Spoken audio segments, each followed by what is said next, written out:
Salam, damai di lengan Yesus, sahabat firman yang diberkati Tuhan. Kita bersyukur karena kita jumpa pada pelajaran ketiga dengan judul Panggilan Allah untuk Misi. Ayat inti, Kisah 1 ayat 8, firman Tuhan. Tetapi kamu akan menerima kuasa kalau Roh Kudus turun ke atas kamu. Dan kamu akan menjadi saksiku di Yerusalem dan di seluruh Yudea dan Samaria dan sampai ke ujung bumi. Sangat luar biasa firman yang kita bacakan pada hari ini. Nah, ada kalimat seperti ini, kamu akan menerima kuasa.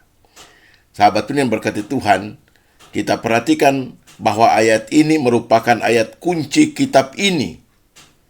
Nah, tujuan utama dari kitab ini adalah baptisan dalam Roh.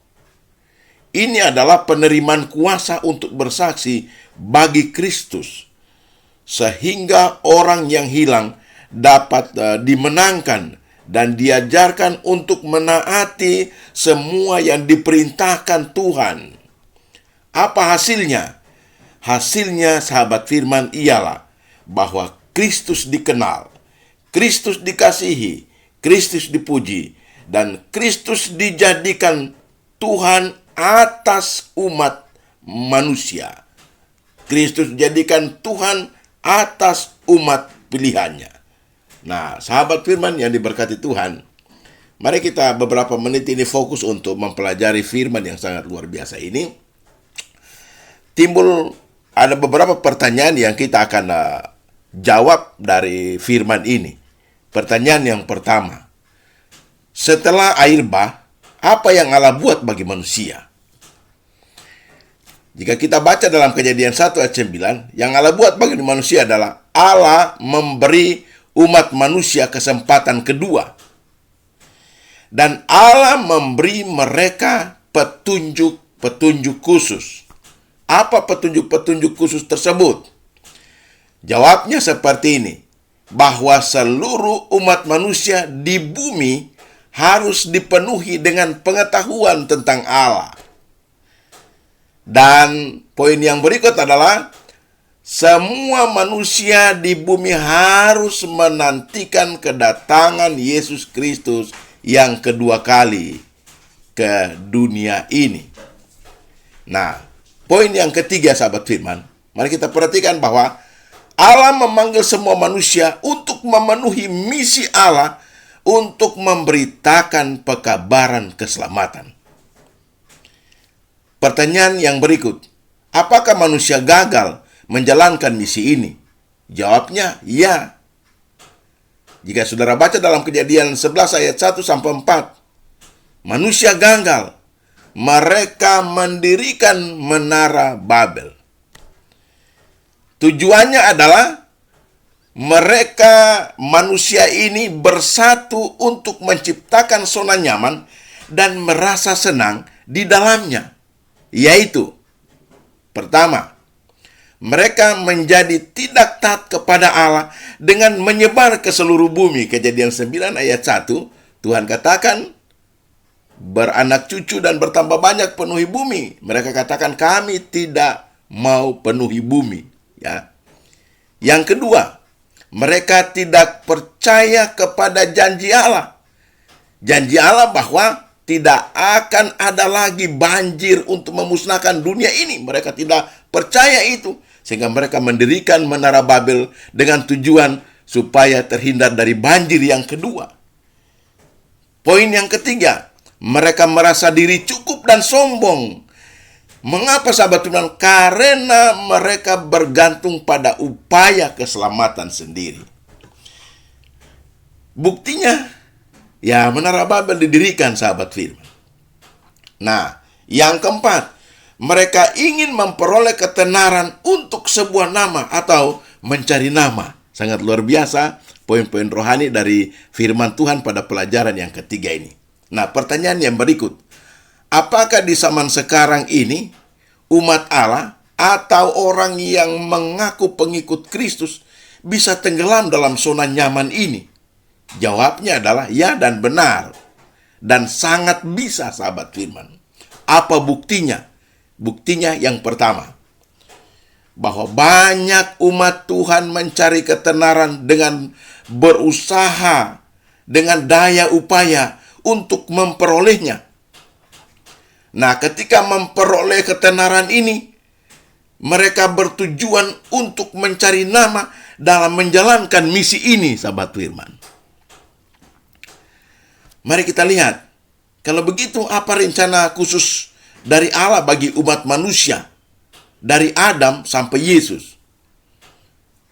Sahabat firman yang berkata Tuhan, Allah memilih berbagai orang yang kepadanya ia menugaskan misi untuk memberkati umat manusia dengan sabar untuk mendapat keselamatan.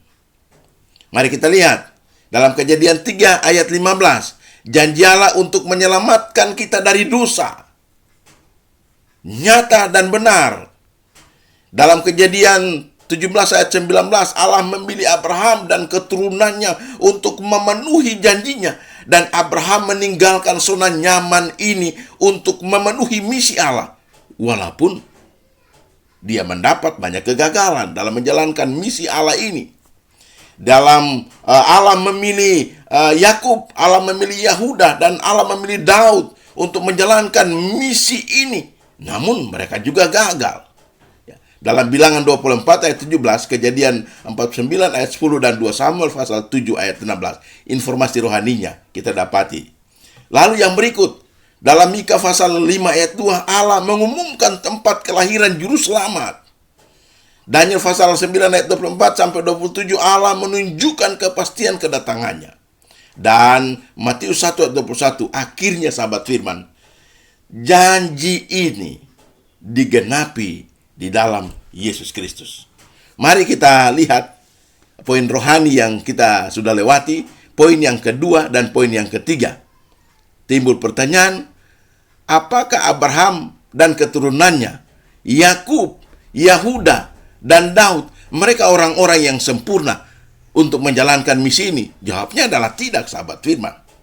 Nah, kalau begitu, apa kriteria orang-orang yang Allah pilih untuk menjalankan misinya? Kriterianya seperti ini. Yang pertama, bahwa Allah memilih orang-orang berdosa yang hatinya siap untuk misi ini. Walaupun dalam menjalankan misi ini banyak kegagalan, banyak kesalahan yang mereka hadapi atau yang mereka lakukan. Lalu yang berikut, Allah mengingatkan kita yang mengaku sebagai umatnya di akhir zaman ini untuk tidak menciptakan satu kelompok yang bertujuan untuk, yang pertama, mencari ketenaran. Yang kedua, mencari nama dalam menjalankan misi ini. Nah, dua hal ini sahabat firman, jika kita fokus pada dua hal ini, maka ini akan menuntun kita untuk tidak mempercayai apa yang Allah buat bagi kita sebelumnya. Dan kita akan dituntun untuk menghidupkan, yang pertama, menghidupkan kesombongan. Karena merasa diri lebih baik dan lebih benar dan lebih layak dibandingkan dengan orang lain. Yang kedua, merasa diri cukup dalam segala sesuatu, baik dalam hal materi dan dalam hal rohani. Yang ketiga, ini akan membuat sehingga kita mengatakan bahwa saya atau kami yang sangat tepat untuk menjalankan misi Allah bagi dunia. Sahabat Tuhan yang berkati Tuhan, kita dapati poin yang pertama, poin-poin yang di atas, bahwa Allah tidak memilih orang benar, namun Allah memilih orang berdosa yang siap untuk menjalankan misi ini. Nah, mari kita lihat apa nasihat rohani bagi umat Allah yang menghidupkan hal-hal di atas pada zaman ini. Nasihatnya seperti ini. Ingat sahabat firman, ingat bahwa keadaan yang dibuat oleh keturunan Nuh setelah air bah, ini dipraktekkan oleh umat-umat Tuhan di zaman ini dengan keadaan yang sadar. Dan ketika mereka melakukan hal ini dalam keadaan yang sadar, tanpa disadari, mereka atau kita berada dalam zona nyaman yang ditawarkan oleh kuasa kegelapan. dan kita pasti tenggelam di dalamnya. Sangat luar biasa informasi rohani yang kita dapati dalam pelajaran yang ke-6 ini. Kita datang kepada kesimpulan sahabat firman. Yang pertama, ingat sahabat firman bahwa apapun kelemahan yang ada padaku, ada padamu, yang nampak atau tidak nampak, Allah sungguh-sungguh melupakannya. Mengapa Allah melupakannya?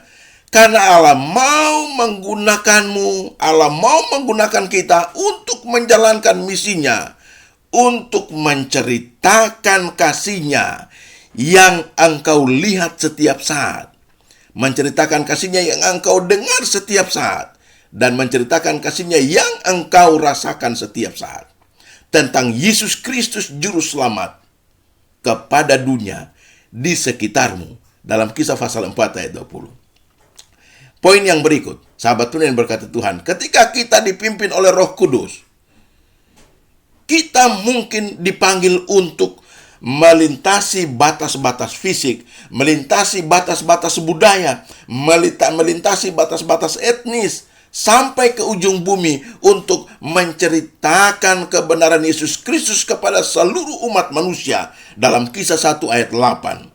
Dan poin yang berikut, jika engkau bekerja dengan sungguh-sungguh sahabat firman, pasti jalan akan terbuka di hadapanmu untuk menyelesaikan pekerjaan ini.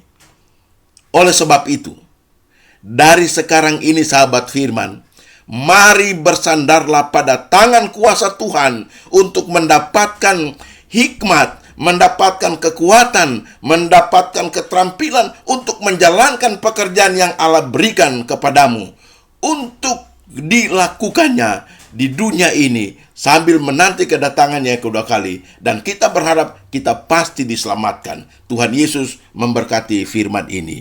Amin.